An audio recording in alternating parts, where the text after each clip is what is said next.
estamos começando mais um Papo Direto e eu te convido para acompanhar a conversa que nós vamos ter hoje com o diretor da Diretoria de Meio Ambiente dos Portos do Paraná, João Paulo Santana. Nós agradecemos o João por ter aceitado o convite para ter participado aqui da entrevista e justamente numa semana importante, afinal de contas estamos na semana onde se comemora o Dia Mundial do Meio Ambiente. Na próxima sexta-feira é esse dia para todo o mundo, porém aqui em Paranaguá, como nós temos vários eventos programados nesse período do ano, mas nesse ano eles foram cancelados justamente porque nós vivemos realmente um ano atípico, totalmente diferente por conta da pandemia do novo coronavírus. João Paulo, eu agradeço mais uma vez então você ter aceito o nosso convite, conversar aqui com a gente sobre essa questão do meio ambiente, justamente voltado para a questão portuária. Mas como eu falo sempre para os nossos convidados, a primeira pergunta é sempre uma apresentação pessoal, até para que as pessoas saibam quem é o João Paulo, como ele atua, a carreira profissional, enfim, o pessoal conhecer você melhor. Primeiramente, queria agradecer a oportunidade, porque além de poder me apresentar um pouquinho e explicar para o público de Paranaguá e do litoral o que a gente faz na Diretoria Ambiental dos Portos, a gente tem a oportunidade também de contar um pouquinho do que a gente pretende fazer, né, no futuro. E não tem uma data melhor do que a Semana de Meio Ambiente, mas importante também a gente destacar que semana passada foi a semana que comemorou-se a Mata Atlântica, né? E como nós estamos inseridos no bioma da Mata Atlântica, na área que é denominada como Grande Reserva de Mata Atlântica, é importante a gente destacar isso. Inclusive, pelo que eu também acompanhei, o Paraná tem uma das maiores reservas, né, ou pelo menos uma reserva considerável com Mata Atlântica preservada e bem acompanhada e monitorada por todos os setores que realmente trabalham em prol do meio ambiente. E contínua, olha né? Só. Ela é contínua. O que se chama de Grande Reserva Mata Atlântica pega o litoral norte catarinense até o sul do Paulista, né? E passa por todo o litoral paranaense. Mas vamos falar um pouquinho de mim, né? Exatamente. Como que eu vim parar ali. Isso. Muitas pessoas me perguntam, né? Porque eu sou, de formação, eu sou arquiteto urbanista, mas eu tenho pós-graduação em gestão pública e dei aula sempre na área de infraestrutura, né? Planejamento urbano, com ênfase na área ambiental. E também tenho um hobby que eu acabei desenvolvendo com uma ênfase profissional, que é a prática da permacultura, que é a cultura permanente, que é uma metodologia de gestão de propriedades, sistemas de escala humana, que nasceu na Austrália na década de 70, e eu com alguns amigos, dos quais alguns estão na diretoria ambiental comigo, que são profissionais também da área, a gente está tentando trazer um pouquinho dessa visão de permacultura para dentro da gestão ambiental do porto, né? É um sistema que olha não só a natureza, mas o ser humano inserido dentro do ecossistema e como que ele se relaciona com o meio ambiente de forma saudável e permanente, que ele consiga ter a permanência dele dentro do sistema. E como é que foi estudar ou se interessar por esse assunto especificamente, descobrir esse assunto na tua carreira profissional? Na verdade, ele veio, eu interrompi a minha faculdade no meio e fui estudar fora, fui estudar na Europa um tempo, e daí lá eu fui pesquisar sobre arquitetura sustentável. E aí eu comecei a descobrir as práticas de bioconstruções.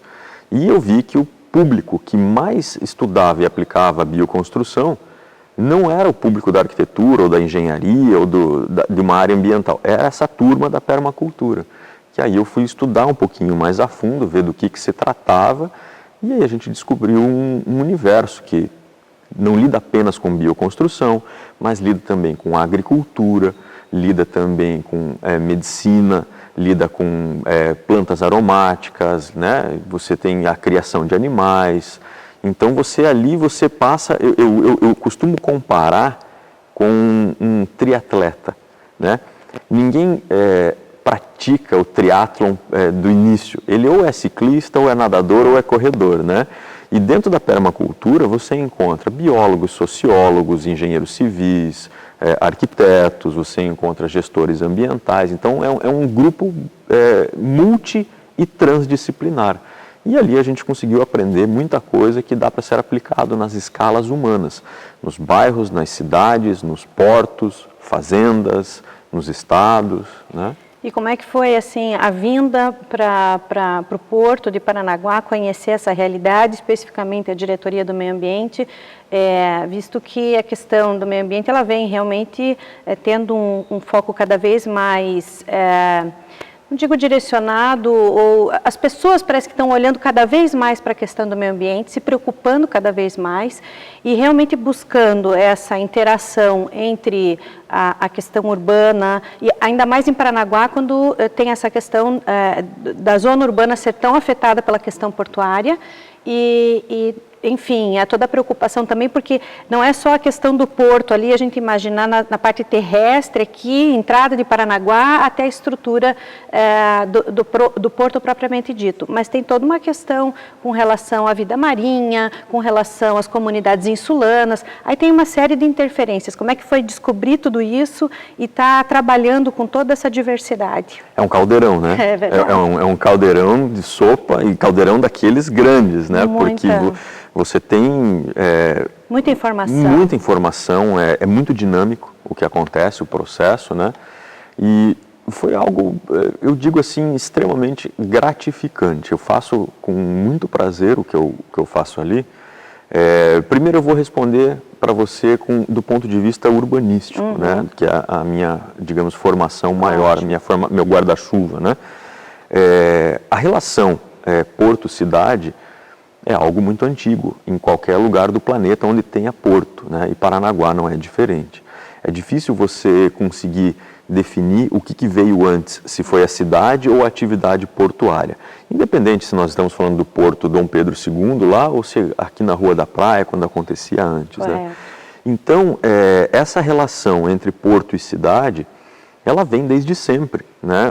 É como você perguntar quem veio antes, o ovo ou a galinha, né? Mais ou menos uma outra brincadeira, uma outra analogia.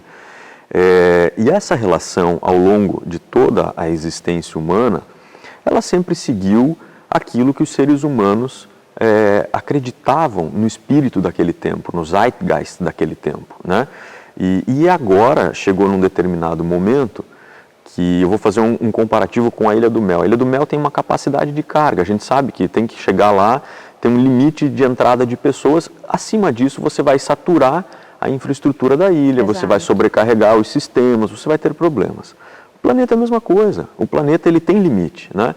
E quando começou esse boom da pandemia do coronavírus, eu até cheguei a conversar com alguns colegas permacultores, uns amigos que moram na Europa do tempo que eu morava lá, e eu comecei a questioná-los, né? Será que a gente já não está chegando próximo do limite da capacidade de carga do planeta? Porque em algum determinado momento a gente vai começar a sentir o que está acontecendo, né? Analisando a seca que está passando o Paraná, por exemplo, há pouco tempo, essa seca mais recente que está dando problema para todos, né? Exato. A gente começa a analisar como é que se forma a chuva no estado do Paraná, né? De onde que vem essa umidade? Ela vem dos rios aéreos, que são um modelo científico já estabelecido, que é uma umidade que vem soprada pelos ventos alísios dos trópicos, né, próximo da linha do Equador, e empurra a umidade da floresta amazônica para o sul, bate na cordilheira dos Andes e ela vem, e chegando no sul, ela encontra uma massa fria, condensa e precipita. A partir do momento que você não tem a floresta, você não tem a evaporação do vapor d'água, né? E aí você não tem o vento empurrando o vapor d'água para o sul e, consequentemente, você não tem chuva. O que é você entender todo um sistema de funcionamento da própria natureza e na hora em que o homem interfere numa outra situação, acaba interferindo, inclusive criando problemas seríssimos para o futuro, para gerações futuras, como é o caso da estiagem que a gente está passando hoje, de repente, tentar entender melhor. E aí até a procura das soluções, né? Exato. Porque na hora em que você sabe como é que o sistema funciona, a falta de uma outra coisa, como é que você vai compensar ou como você vai agir para que não tenha o problema. Então, voltando para a escala do complexo estuarino de Paranaguá, do CEP, que eu digo que não é só de Paranaguá, é de Paranaguá, Antonina, Guaraqueçaba, né, e Pontal, nós temos um grande complexo dinâmico que a gente precisa encontrar um ponto de equilíbrio, e esse ponto de equilíbrio ele tem que estar pré-estabelecido com o espírito do nosso tempo atual, com o nosso zeitgeist atual, né?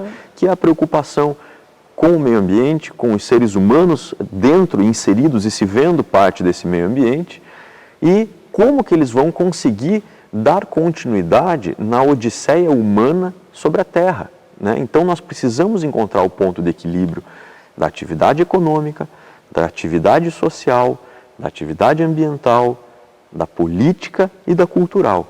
Então, quando as pessoas falam assim, o que é sustentabilidade para você? Para mim, sustentabilidade não é só meio ambiente. Ela é meio ambiente, social, os seres humanos, a cultura desses seres humanos, a política desses seres humanos e a economia desses seres humanos. Então, esses 5 pilares, eles precisam estar uníssonos, né? Eles precisam tocar em sintonia, no mesmo ritmo. E é essa visão que eu busco e quero trazer para dentro da diretoria ambiental. E aí nessa questão, até pegando esse gancho que você falou da questão da economia e com a situação que nós vivemos hoje no mundo, que é com a pandemia do coronavírus, eu te pergunto assim, alguns dias atrás, nós tivemos aí a primeira informação de que o tripulante de um navio que chegou a Paranaguá estaria com o coronavírus. Foi descartado alguns dias depois, então quer dizer que nós estamos ainda podendo comemorar de certa maneira, né?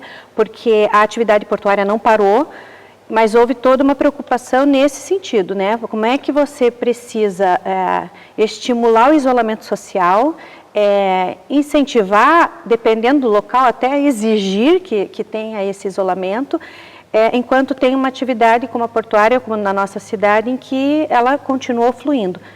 E, de certa maneira, fluindo bem a ponto de nós não termos ainda nenhum caso.